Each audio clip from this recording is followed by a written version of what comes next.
Let's have a look at how you can be more precise with how you move these objects around, because this is sort of key to being able to control Rhino and not get frustrated with it.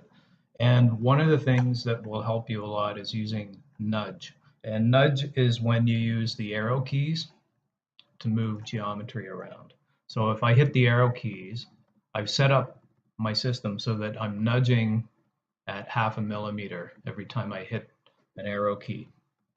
And that means that I can be really precise on how I position things.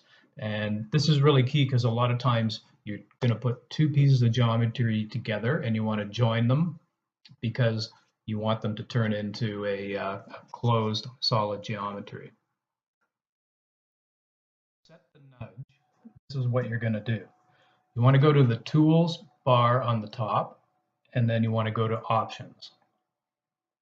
And you're going to be changing the options. The way the default works when you open up Rhino before changing it, it won't look like this. Yours will probably be set to nudge keys being Alt plus arrow, which means that you hold down the Alt key and then you use the arrow keys, which I find kind of annoying. I use just arrow keys.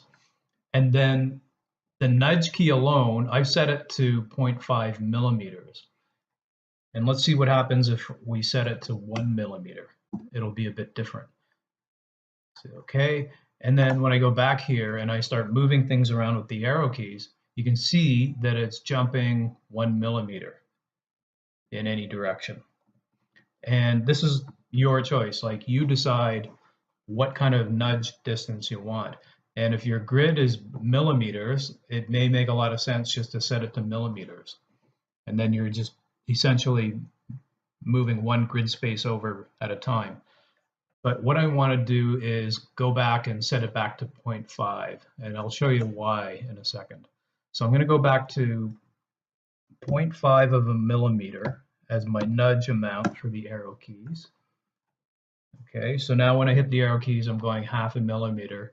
And I'm not sure if you can see it on the video, but on my screen, I can see it going up 0.5 grid unit each time I hit the key.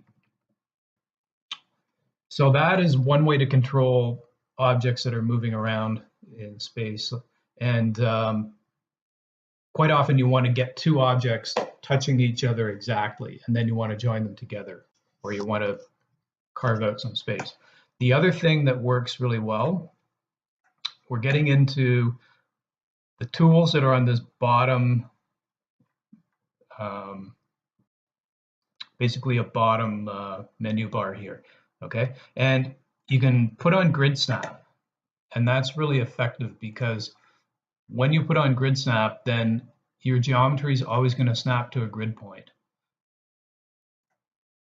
And then when I select it, and if I go into the box menu over here, I can see that all the numbers are good, like 7 by 7. I didn't end up, if you're doing it freehand, you're ending up with 7.396 or 6.9624, and those kind of numbers will just drive you crazy. They're not very fun to work with. So grid snap can be used also. Really, it's a very easy way to organize things.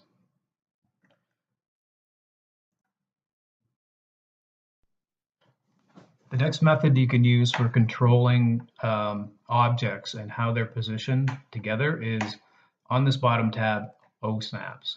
And OSnaps have to be used very carefully. They're super powerful, but you have to be really careful. So I'm going to turn off grid snap. I'm turning on OSnap.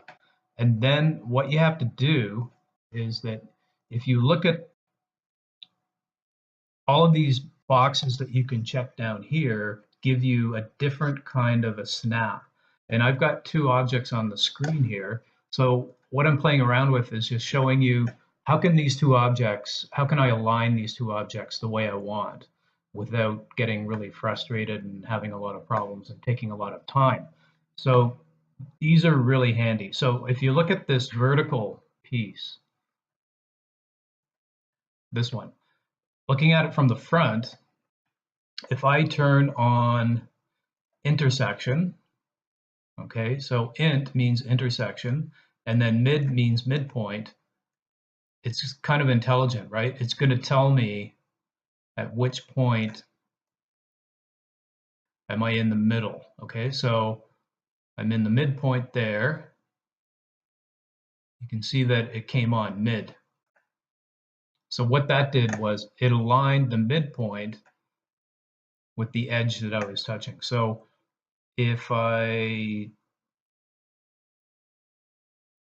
turn that off, intersection, and I just get mid, it still comes up. If I turn off mid and turn on intersection, where's the point that these two things intersect?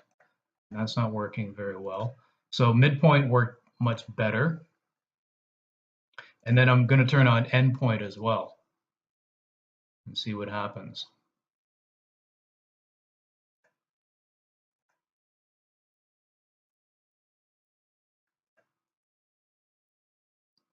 Okay, so now I've got midpoint and end.